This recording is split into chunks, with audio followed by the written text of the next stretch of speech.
Hello and welcome to another episode of SWOT analysis by Cricket Cult. In the last episode, in episode 5, if we discussed the perennial underachievers in world cricket, then today we're going to discuss the perennial overachievers in world cricket.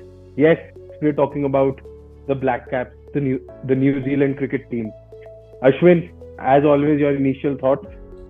Initial thoughts, you have summarized it pretty well.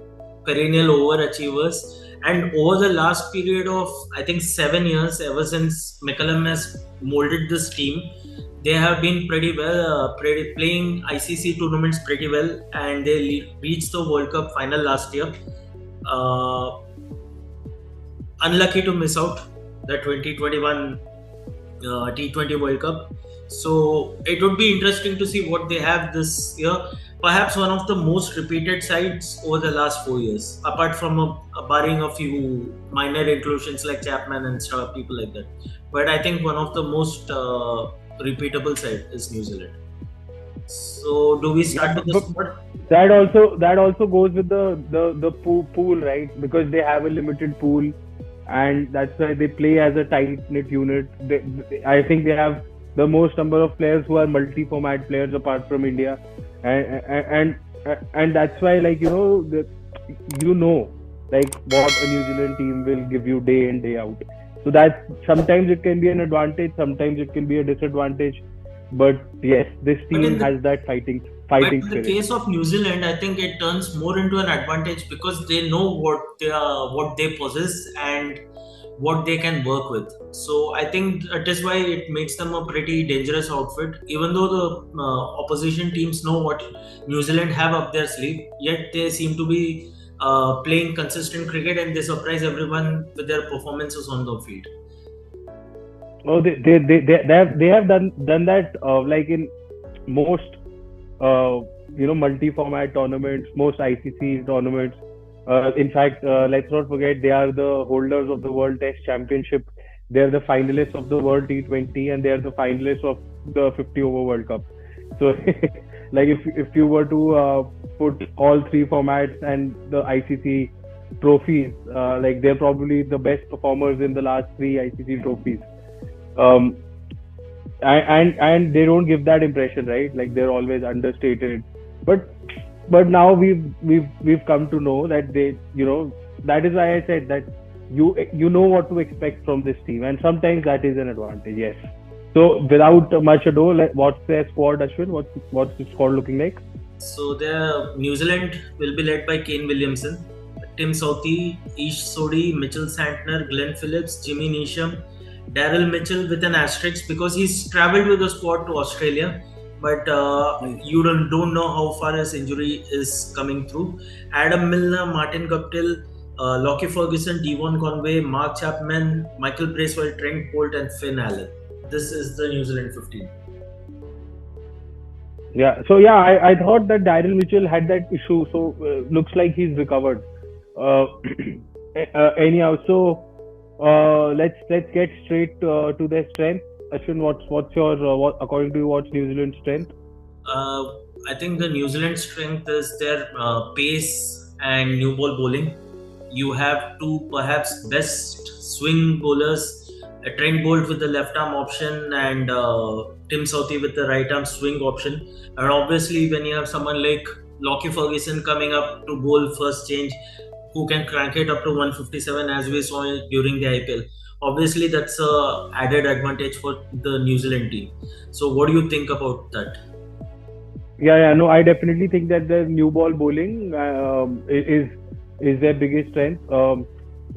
Same can't be said about their death bowling, but yes, their new ball bowling is the potent pair of Tim Southee and Trent Bolt, especially early on in the tournament, because this is the cricket season has just started in Australia, and from all reports, it's still not summer, so it's been raining, it's been windy, and if someone bats first against this New Zealand attack and it's a fresh wicket, then you never know. They can defeat anyone in world cricket. Bolt and Saudi, they can even bowl 3 overs each on the go in the power play, and for all pick up 5 to 6 wickets on a fresh wicket. So yeah, And that is their biggest strength. Sorry. and also the fact that Bolt can bowl towards the back end of the innings. If you remember, he did that job a lot for Mumbai Indians under Rohit Sharma along with Jasprit Bumrah. So that obviously makes we'll him we'll come to we'll come to that. We'll come to that. So yeah. what is their weakness? According to me, I think this time, I know I built them up, and then there's the perennial overachievers, but I just feel unlike some of the other teams, like in Australia, like in England, and especially these two, because those two are in their group. They lack that firepower in the batting. Kane Williamson has been off the boil. Martin Guptill has been off the boil. Those are two key players for New Zealand, and so especially in that top order, Devin Conway is not someone who will hurt you. He won't get off to a flyer. Finn Allen is an X factor, yes, and he's been doing really well, and that's why I think they would probably throw him up in the mix amongst those top four. But just the general lack of firepower all through that lineup is their weakness. I can't see that team chasing 190, 200 even on a belter against a decent bowling lineup. It might happen, but more often than not they'll struggle. I agree with you. I agree with you on that point because if you see, even Kane Williamson hasn't been in the best of form with the bat recently, so that obviously puts him under a lot of pressure. And Guptill has his own issues with the moving ball, especially early on in his innings. He stays rooted to the spot and is caught out against the best of swing bowlers. So, what do you think is their biggest opportunity that they have? We've touched upon it.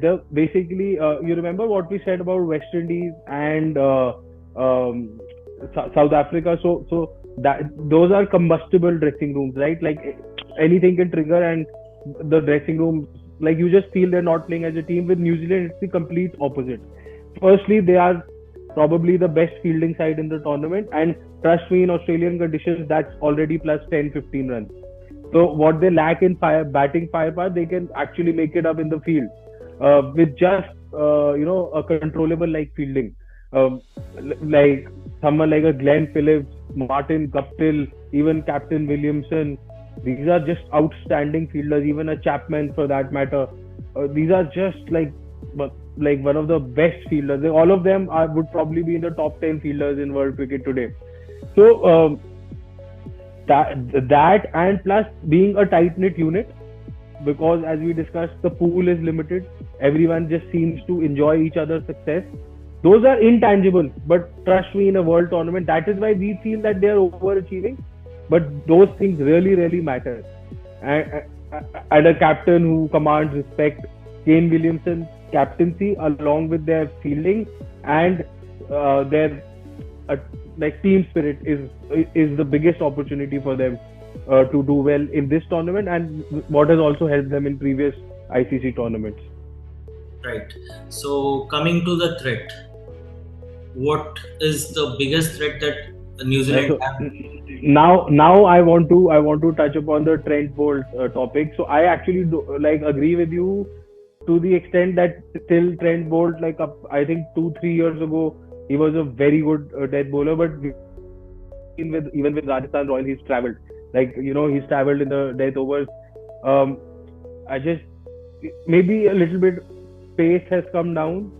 That batting has gotten better, but he has struggled a bit with the death overs. Lockie Ferguson, because he's so fast, sometimes that's just easier, and he prefers to bowl those length balls. Yes, he has a brilliant Yorker, but then you can't get predictable with that either.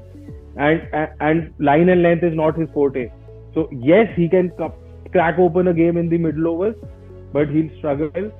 But I think those two might do a decent job. But Tim Southee, for all his prowess with the new ball, I just feel time after time, much to my disappointment, he just keeps dishing up length and hittable deliveries when they're bowling at the death. So death overs, and we've seen in previous ICC, especially T20 World Cups, a team be having a brilliant World Cup, like we discussed with England, 2016 favorites, 2021 favorites, but just one knockout game, death bowling, suffers, and the tournament is gone. Two bad overs and the tournament is gone.